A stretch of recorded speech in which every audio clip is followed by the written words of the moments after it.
It was supposed to be a routine safety inspection. The Holleridge Police Department had been asked to sweep a century-old mansion before it opened for a public estate sale.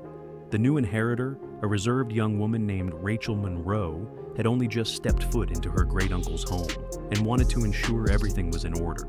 Officer Mason brought along Axel, a seasoned K-9 with a sharp nose and a solid record in search operations.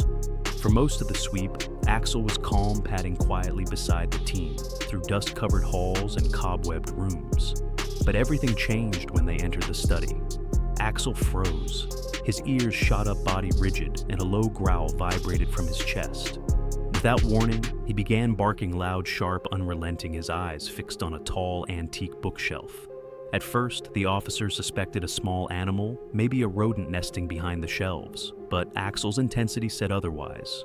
He began pawing frantically at the base of the shelf, disturbing layers of dust. Officer Mason knelt beside him, trying to calm the dog, but Axel wouldn't budge. His instincts were locked onto something hidden, something that wasn't supposed to be there. Rachel stood back, startled by the reaction. "That shelf's never been moved," she murmured, visibly shaken. Tension filled the air as the officers exchanged glances. Axel wasn't just reacting, he was alerting. And when Axel alerted, it always meant something serious was buried just beneath the surface.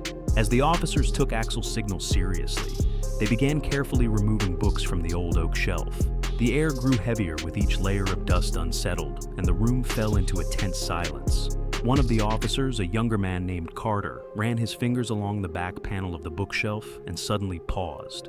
"This doesn't sit flush," he murmured, tapping against the wall. A hollow thud echoed back. It wasn't just a wall, it was a false panel. They gently pushed the shelf aside. It groaned against the floor, reluctant to move after decades of stillness, but eventually revealed a recessed wooden wall, mismatched with the rest of the study's architecture. Officer Mason retrieved a pocket knife and slid the blade along a seam barely visible to the naked eye. With a soft crack, the panel popped loose, revealing a hidden compartment no larger than a small trunk. Inside was a rusted metal box covered in thick cobwebs and a layer of grime.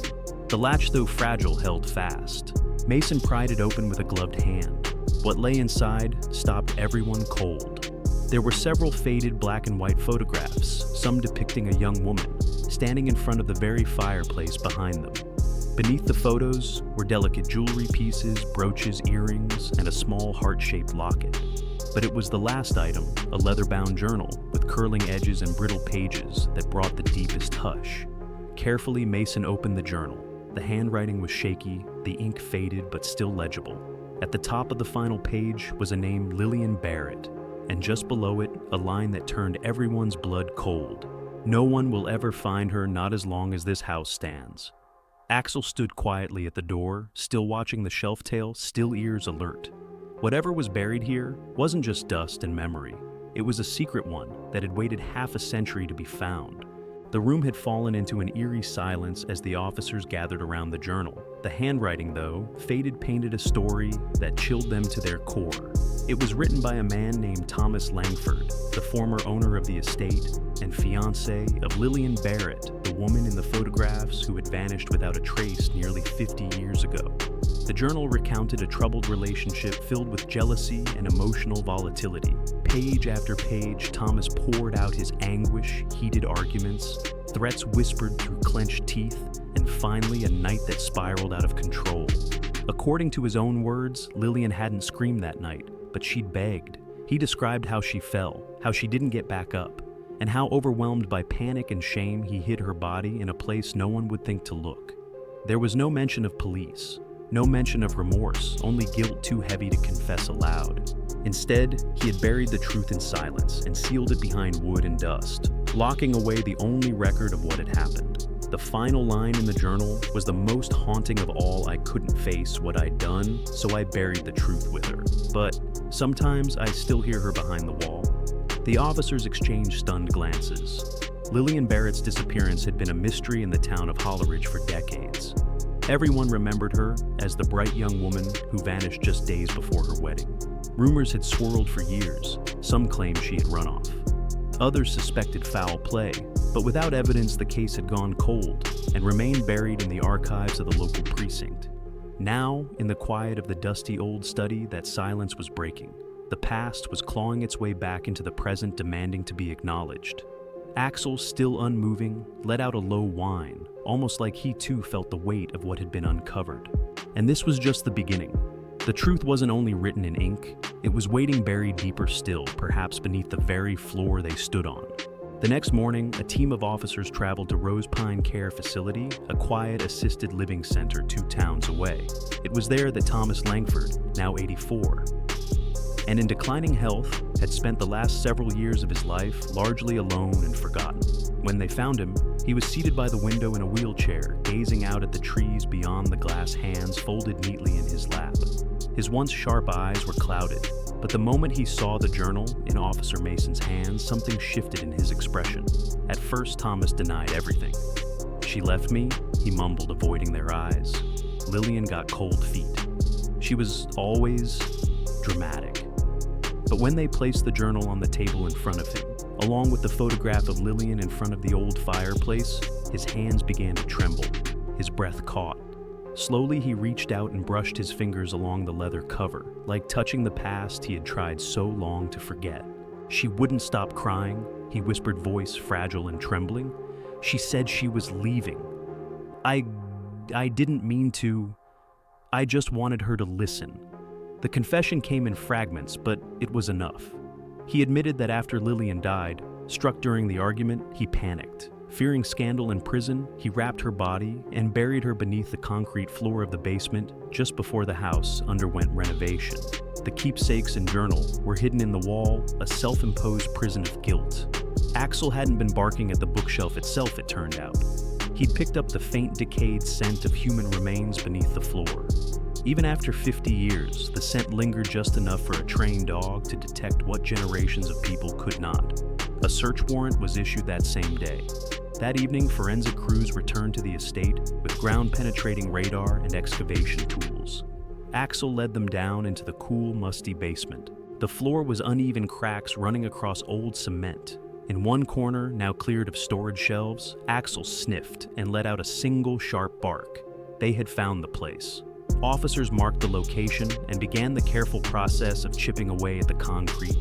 For hours, the sound of tools echoed off the stone walls until finally there it was, a hollow pocket beneath the slab. Then came fabric, then bone. As the concrete gave way and gloved hands brushed aside the final layers of soil, the truth began to emerge bit by bit, bone by bone. The remains were fragile, but unmistakably human. Wrapped in what was left of a faded blanket, the skeleton lay in a shallow grave beneath the Langford estate. Beside the bones, forensic technicians found a tarnished silver necklace with a tiny sapphire pendant, an item that had once belonged to Lillian Hartwell, confirmed by old photos and family testimony. The room grew silent as the scene was processed. Officer Mason stepped back, swallowing hard. What had started as a routine sweep had turned into the closing chapter of a decades-old mystery. The skeletal remains were carefully lifted and transported to the county coroner's office, where dental records and genetic testing would offer final confirmation. It didn't take long.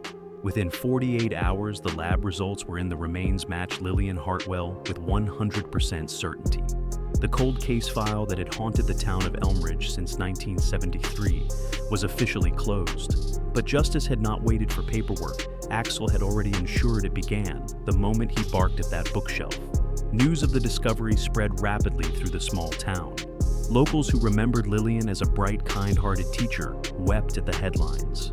Families left flowers on the estate's fence.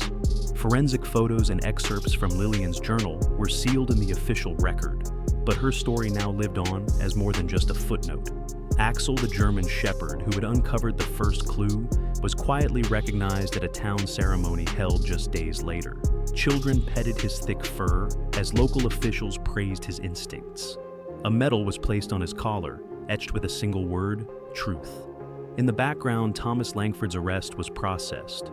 Though too frail for trial, the district attorney moved forward with formal charges. Langford passed away just 2 weeks later in hospice care, never speaking Lillian's name again. But her voice, silenced for 5 decades, had finally been heard. The town of Elmridge was quiet the morning of the memorial. Rain threatened the sky, but held off as if giving space for closure. Locals young and old gathered outside the once grand Langford estate, now marked with yellow tape and sorrow. A small table was set at the gate, adorned with white lilies candles, and a framed photo of Lillian Hartwell, her gentle smile now etched forever in community memory. Officer Mason stood off to the side, Axel seated dutifully beside him. The German shepherd wore his medal with quiet pride, his dark eyes steady, as one by one, townspeople stepped forward to pay their respects. An elderly woman, once a student of Lillian's, left a handwritten note. "You taught me more than words. Thank you." Others brought flowers, old report cards, even a poem. Grief and gratitude walked hand in hand. In the days that followed, local newspapers published full spreads on the case, not just on the crime, but on the perseverance of truth. Editorials praised the value of intuition, both human and canine. One article read, "Axel didn't just sniff out a secret. He reminded us that justice, no matter how delayed, can still find its way." The city council voted to rename the small park across from Lillian's former school to Hartwell Memorial Garden. A modest plaque was placed beneath a blooming dogwood tree with the inscription, "In memory of Lillian Hartwell, educator, sister-daughter, lost but never forgotten." As for Axel, he returned to service, but his legend lived on. Children pointed to him on patrol, whispering, "That's the hero dog." And for seniors in town, many of whom remembered the day Lillian disappeared, it was more than just closure. It was a healing long overdue. Because sometimes, even after 50 years of silence, the truth finds its voice, and when it does, it speaks for everyone who was never heard. In a world that often rushes forward, forgetting what lies beneath the surface, the story of Axel and the long-buried truth in Elmridge offers a gentle but powerful reminder the past matters. For many older Americans, this tale resonates not just as a mystery solved, but as a reflection of life's unfinished chapters, the regrets we carry, the truths we leave unsaid, and the healing we still hope for. The lesson here is simple, but profound: justice is never too late, and silence doesn't erase memory. Lillian Hartwell's voice, though silenced for 50 years, was finally heard. And it wasn't science, technology, or chance that unlocked the truth. It was the loyalty and instinct of a dog and the quiet persistence of those who refused to look away. For those in their later years, this story may stir reflections of loved ones, lost secrets left behind, or moments missed. But it also offers comfort that our stories, no matter how long buried, still matter. That something good, something true can still rise from sorrow, even decades later. And perhaps the most touching truth of all, that sometimes healing begins when someone or something finally listens.